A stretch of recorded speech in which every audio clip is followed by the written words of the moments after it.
5. My son, pay attention to my wisdom, listen well to my words of insight, that you may maintain instruction, and your lips may preserve knowledge. For the lips of an honest drip honey, and her speech is smoother than oil. But in the end she is bitter as gall, sharp as a double-edged sword. Her feet go down to death, her steps lead straight to the grave. She gives no thought to the way of life, her paths are crooked, but she knows it now. Now then, my son, listen to me. Do not turn aside from what I say. Keep to a path far from her. Do not go near the door of her house, lest you give your best strength to others, and you ears to one who is cruel. Lest strangers feast on your wealth, and your toil enrich another man's house. At the end of your life you will groan, and your flesh and body are spent. You will say, how I hated discipline, how my heart spurned correction, and I would not obey my teacher, or listen to my instruction. I have come to the brink of utter ruin in the midst of the whole assembly. Drink water from your own cistern, running water from your own well. Should your spring overflow in the streets, your streams of water in the public squares, let them be yours alone, never to be shared with strangers. May your foundation be blessed, and may you rejoice in the wife of your youth. A loving doe, a graceful deer, may her breast satisfy you again. May you ever be captivated by her love. Why be captivated, my son, and my adultness? Why embrace the bosom of another man's wife? For a man's ways are in full view of the Lord, and he examines all his paths. The evil deeds of the wicked man ensures him. The course of the sin hold him fast. He will die for the lack of discipline, led astray by his own great folly. 6. My son, if you have put my security for your neighbor, if you have struck hands in a pledge for another, if you have been trapped by what you said, ensnared by the word of your mouth, then do this, my son, for free yourself, since you have fallen into your neighbor's hand.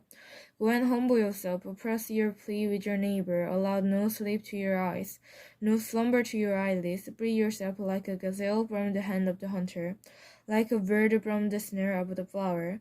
Go to the ant, your sluggard, consider its ways and be wise. It has no commander, no overseers or rulers, yet it stores its provision in summer and gathers its food at harvest. How long will you lie there, you sluggard?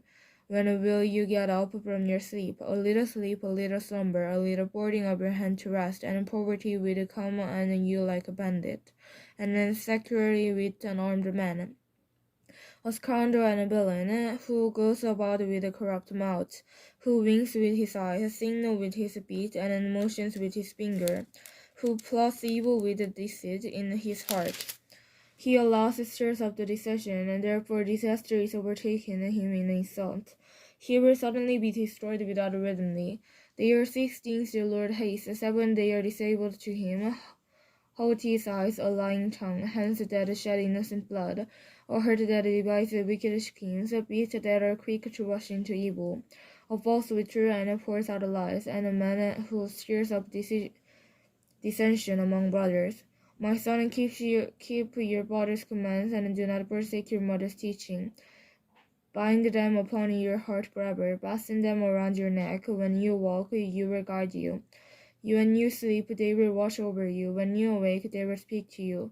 For these commands are a lamp, this teaching is a light, and the correction of discipline are the way to life, keeping you from the enormous moment, from the smooth tongue of the wayward wife. Do not lust in your heart after her beauty, or let her captivate with your eyes, for the posture reduce you are a loaf of bread, and the idleness preys upon your very life.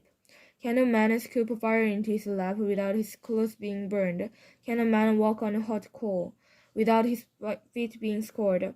So is he who sleeps with another man's wife. No one who touches her will go unpunished. Men do not despise a thief if he steals to satisfy his hunger when he is starving. Yet if he is caught, he must pay 7 board, though it cost him a wealth of his house. But the man who commits adultery lacks judgment. Whoever does so destroys himself. Blows and disgrace are his lot, and his shame will never be wiped again. For jealousy arouse a husband's fury, and he will show no mercy when he takes revenge. He will not accept any compensation. He will refuse to bribe, however great it is.